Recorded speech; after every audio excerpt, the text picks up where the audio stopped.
When you think about lead poisoning, it probably feels like something from a history textbook, right? A big public health crisis that we won a long time ago.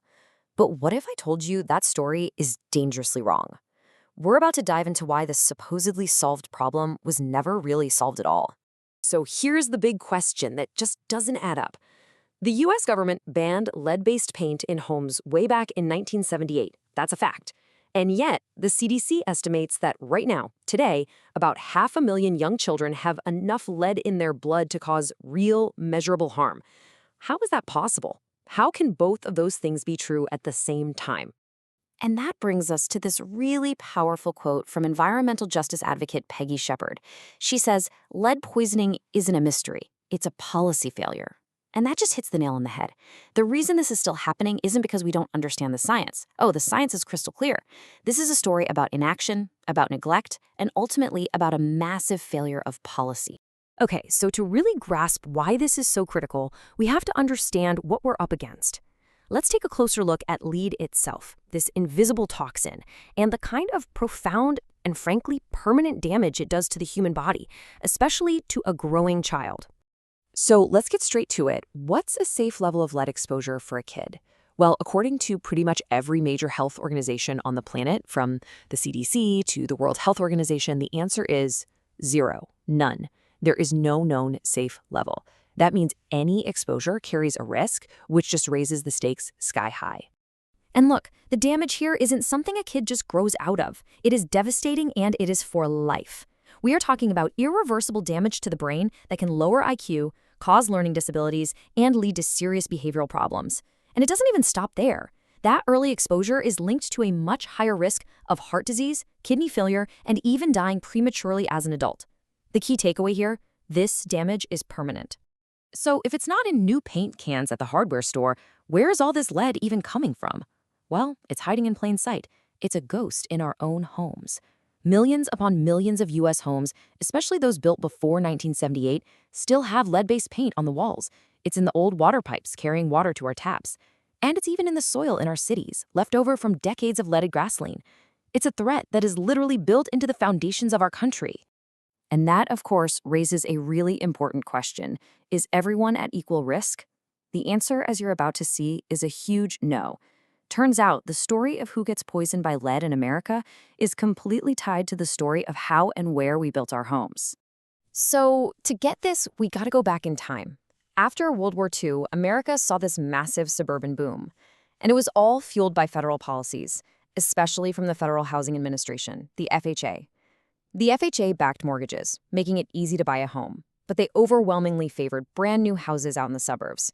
So when that lead paint ban came in 1978, it basically protected all these new homes while leaving millions of older urban homes completely vulnerable. And what you ended up with was this huge, dangerous divide. On one side, you had FHA loans building new lead-free suburban homes, almost exclusively for white families. Seriously, less than 2% of FHA loans back then went to African Americans. On the other side, you had disinvestment and redlining in cities, which trapped minority families in older, run-down housing, where lead paint was literally chipping off the walls.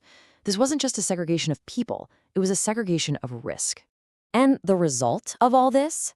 It's a legacy of environmental injustice that we are still living with today. Because of those historical housing policies, lead poisoning isn't some random accident. It is a predictable crisis, and it's concentrated in the exact same low-income and minority communities that were systematically shut out of safer housing all those years ago. It is a tragic textbook example of structural racism with horrific health consequences. Okay, so that's the history, but you might be thinking, that was decades ago. We have laws now, right? Why is this still a problem? Well, that brings us to the next chapter of this story. The massive gap between the rules we have on the books and our actual willingness to enforce them. And here's the thing you really need to understand. On paper, the system looks okay. We have agencies, the EPA, HUD, the CDC, that are all supposed to be preventing lead exposure. But in reality, the system is broken. Enforcement is all over the place, funding is a joke, and there's very little accountability. It's like having a rule book that nobody ever reads. The problem isn't that we don't have laws, it's that we're failing to follow through. I mean, check out this absolutely wild example from New York City. They passed a law in 2004 that was supposed to get rid of childhood lead poisoning by 2010. But in the years after that, the city gave out more fines to hot dog vendors for small stuff than it did to landlords for having dangerous lead paint in their buildings. It's just a jaw-dropping picture of totally backwards priorities. And as Peggy Shepard says, this sends a crystal clear message. When you don't enforce the law, landlords figure out pretty quickly that they can just ignore it without any real consequences. There's no financial reason to make things safe, and so kids keep getting poisoned in their own homes, all because the rules designed to protect them just aren't being used. So yeah, this all sounds pretty bleak. But here's the thing, and this is so important. This is a solvable problem. This is an entirely preventable crisis.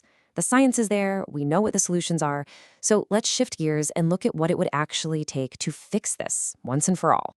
The single biggest change we have to make is how we think about this problem. For way too long, our approach has been reactive.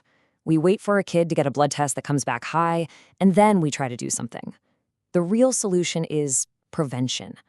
We have to stop playing defense and start playing offense. That means focusing on infrastructure, getting the lead out of our homes and our water before a child ever gets exposed. And we have seen some real progress lately. The bipartisan infrastructure law, for example, put $15 billion towards replacing lead water pipes all across the country. And that is a huge, critical step forward. It's an acknowledgement that this is a major infrastructure problem. But, and this is a big but, we have to remember that pipes are only one part of the story.